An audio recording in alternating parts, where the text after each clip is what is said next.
Friends, இன்னைக்கு நம்ம வீட்டில் சூப்பரான அரைச்சி விட்ட நாட்டுக்கோழி குழம்பு தான் செய்ய போகிறோம். அது கிராமத்து ஸ்டைல்ல எல்லாம் செய்வாங்க பார்த்தீங்களா, அந்த மாதிரி தான் செய்ய போகிறோம். அதுக்கு வந்து பார்த்தீங்கன்னா நான் ஃபர்ஸ்ட் இந்த நாட்டுக்கோழி பார்த்தீங்கன்னா நல்ல சதை உள்ள கறியா 3/4 கிலோ அளவுக்கு எடுத்து வச்சிருக்கேன். இப்போ ஃபர்ஸ்ட் வந்து பார்த்தீங்கன்னா நம்ம தேங்காய் வறுத்தலாம். தேங்காய் வந்து பார்த்தீங்கன்னா ஒரு 3 ஸ்பூன் அளவுக்கு நம்ம நல்லா வறுத்து எடுத்துக்கலாம்.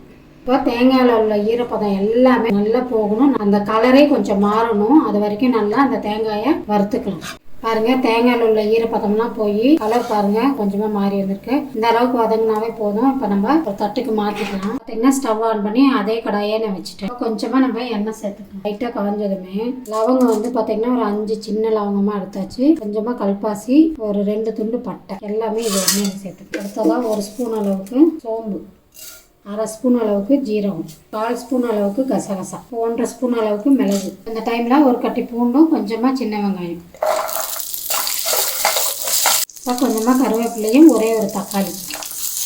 பார்த்தீங்கன்னா தக்காளி வெங்காயம் நல்லா வதங்கிருச்சு. மசாலாவோடையே நம்ம வறுத்து வச்ச அந்த தேங்காயும் இது கூடவே சேர்த்துக்கணும். ஆல்ரெடி நம்ம தேங்காய் வறுத்தனால நம்ம வந்து அதிகமாக வதக்கணும் மாட்டேன். இப்போ நம்ம ஸ்டவ் அணைச்சிடலாம். பார்த்தீங்கன்னா இதில் மிளகாய் வத்தல் போட்டிருக்கேன், நான் சொல்கிறதுக்கு மறந்துட்டேன். இது பார்த்தீங்கன்னா இது நல்லா ஆறட்டும். அதுக்குள்ள நம்ம சிக்கனை வேக வச்சு எடுத்துக்கலாம்.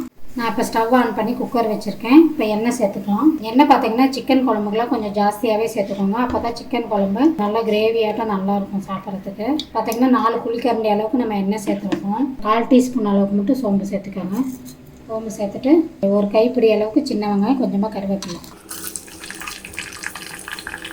வெங்காயம் பார்த்தீங்கன்னா இந்த அளவுக்கு வதங்கிடுச்சு. இப்போ இந்த இஞ்சி பூண்டு பேஸ்ட்டு 1/2 ஸ்பூன் அளவுக்கு சேர்த்துக்கணும். இஞ்சி பூண்டு பேஸ்ட்டு நல்லா பச்சை வாசம் போகிற வரைக்கும் வதக்கிக்கோங்க. இப்போ நான் ஒரு தக்காளி இதில் சேர்த்துக்கிறேன். தக்காளியும் வதங்கிடுச்சு. இப்போ இந்த டைமில் கொஞ்சமாக மஞ்சள் தூள் சேர்த்துக்கலாம். இதில் 1 ஸ்பூன் அளவுக்கு மிளகாய் தூள் சேர்த்துக்கலாம். 2 ஸ்பூன் தனியாத்தூள் சேர்த்துக்கலாம். சிக்கன் மசாலா 3 ஸ்பூன் அளவுக்கு சிக்கன் மசாலா சேர்த்துக்கலாம்.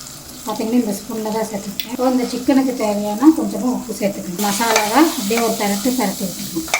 இப்போ கழுவி வச்ச சிக்கனை வந்து நம்ம இதில் சேர்த்துக்கணும். அப்படியே இந்த சிக்கனை அந்த மசாலாவோட ஒரு தடவை பரட்டிக்கணும். இப்போ அந்த டைமில் அரிசி களைஞ்சி வச்சோம் பார்த்தீங்கன்னா, அந்த தண்ணி தான் சேர்க்க போகிறோம். 3வது தண்ணி நம்ம கழுவி வச்சுருக்கோம், அந்த தண்ணி தான் ஊற்ற போகிறோம். இப்போ அந்த அரிசி தண்ணியை சேர்க்கும் போது வந்து பார்த்தீங்கன்னா டேஸ்ட் ரொம்ப நல்லாயிருக்கும், உடம்புக்கும் ரொம்ப சத்துங்க. இந்த மாதிரி அந்த அரிசி களைஞ்ச தண்ணியெல்லாம் வேஸ்ட் பண்ணிடாதீங்க. இப்போ இந்த கறியை மூடி வச்சுட்டு ஒரு 2 விசில் வச்சு எடுத்துடலாம். கறி வந்து இப்போ எந்த அளவுக்கு வெந்திருக்குன்னு பார்த்துக்கலாம். அப்படியே இந்த மசாலாவோட கறி பாருங்கள், சூப்பராக அப்படியே தகன்னு வந்துருச்சு பாருங்கள். கறி அப்படியே பூ மாதிரி வந்துருச்சு. இப்போ இந்த டைமில் நம்ம அரைச்சி வச்சு இந்த மசாலாவை வந்து கூடவே சேர்த்துக்கணும். மறுபடியுமே ஸ்டவ் ஆன் பண்ணி பாருங்க, இந்த மசாலாவோட நல்லா அப்படியே கலந்துக்கலாம். இப்போ குழம்புக்கு தேவையான கொஞ்சமாக தண்ணி சேர்த்துக்கலாம். குழம்பு வந்து நல்லா தண்ணியாக வேணும் அப்படின்னு நினச்சிங்கன்னா தண்ணி நல்லா தாராளமாகவே சேர்த்துக்கோங்க. இல்லை குழம்பு கொஞ்சம் கெட்டியாக வேணும்னா கொஞ்சம் தண்ணி வந்து கம்மியாகவே சேர்த்துக்கோங்க. மசாலா வந்து பார்த்திங்கன்னா இந்த பச்சை மணம்லாம் போகும். அது நல்லா இப்போ வந்து பார்த்திங்கன்னா குழம்ப நல்லா கொதிக்க வைக்கலாம். இப்போ நம்ம சிக்கனுக்கு நம்ம உப்பு ஆல்ரெடி போட்டிருக்கோம். பத்தலை அப்படின்னா நம்ம கொஞ்சமாக சேர்த்துக்கலாம். இப்போ நான் வந்து கொஞ்சமாக கல் உப்பு சேர்த்துக்க போகிறேன். பாருங்க ஃப்ரெண்ட்ஸ், அருமையான நாட்டுக்கோழி குழம்பு செம்மையாக ரெடி ஆச்சு. ஃபைனலாக அப்படியே கொத்தமல்லி தூவி ஸ்டவ் அப்படியே அணைச்சிடணும். பாருங்க, பக்கத்து தெரு வரைக்கும் பண்ணுவோம். அந்த அளவுக்கு குழம்பு பார்த்தீங்கன்னா வாசம் சூப்பராக இருக்கும். அவ்வளோதாங்க ஃப்ரெண்ட்ஸ், சூப்பரான ஒரு நாட்டுக்கோழி குழம்பு செம்மையாக ரெடி ஆயிடுச்சு. பிடிச்சிருந்தா மறக்காமல் லைக் பண்ணிக்கோங்க, மற்றவங்களுக்கும் ஷேர் பண்ணுங்கள்.